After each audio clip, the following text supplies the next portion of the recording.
Suatu hari Sayyidina Umar bin Khattab masuk menemui Rasulullah Shallallahu Alaihi Wasallam dengan uraian air mata. Rasulullah bertanya, "Wahai Umar, mengapa engkau menangis?" Kemudian Umar menjawab, "Ya Rasulullah, di depan pintu ada seorang pemuda yang menangis dan tangisannya sangat menyayat hatiku." Lalu kemudian Rasulullah menyuruh Umar untuk membawa pemuda itu masuk menemuinya. Ketika pemuda tersebut hadir di hadapan beliau, Rasulullah kemudian bertanya, "Apa yang membuat engkau menangis? Apakah engkau menyekutukan Allah?" "Tidak Rasulullah." "Apakah engkau membunuh seseorang dengan zalim?" "Tidak juga ya Rasulullah." Rasulullah berkata, "Allah akan mengampuni dosamu sekalipun sebesar langit dan bumi." Sambil menangis pemuda itu berkata, "Ya Rasulullah, dosaku lebih besar daripada itu, dosaku sangatlah banyak, dan aku takut pada kemurkaan Tuhanku." Rasulullah kembali bertanya, "Apakah dosamu lebih besar dari kursi Allah?" "Lebih besar lagi ya Rasulullah." "Apakah dosamu lebih besar dari arsy-Nya Allah?" "Lebih besar lagi ya Rasulullah." "Apakah dosamu lebih besar dari Allah?" "Tentu saja Allah lebih besar dan lebih agung dari segalanya," jawab pemuda tersebut.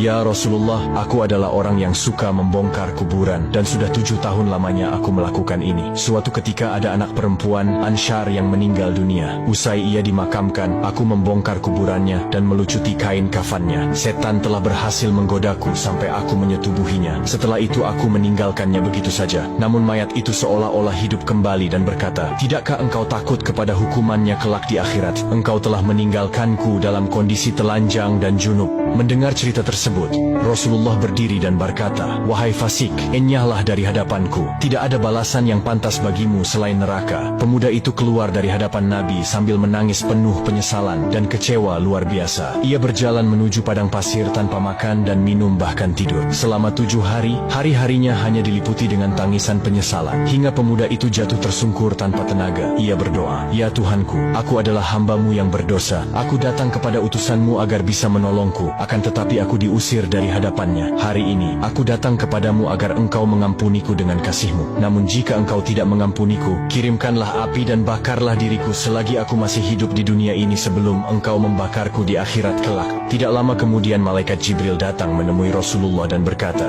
"Wahai Muhammad, Allah menyampaikan salam kepadamu." Dan Allah bertanya, "Apakah engkau yang menciptakan makhluk?" Beliau menjawab, "Allah yang menciptakan diriku dan semua makhluk." "Apakah engkau yang memberikan rezeki kepada mereka?" "Tidak, hanya Allah yang mampu memberikan rezeki kepada makhluknya." "Apakah engkau yang menerima tobat mereka, atau engkau yang menghukum mereka atas dosa-dosa mereka?" "Maha suci Allah yang maha memberi pengampunan." "Wahai Muhammad, Allah berfirman, 'Maafkanlah hambaku, karena aku telah mengampuninya.'" Rasulullah Shallallahu Alaihi Wasallam kemudian mengutus beberapa sahabat untuk mencari pemuda tersebut. Ketika pemuda dihadapkan kepada Nabi, Rasulullah memberitahukan bahwa Allah telah mengampuni dosanya dan menerima tobatnya. Dan tidak lama kemudian, pemuda itu pun meninggal dunia.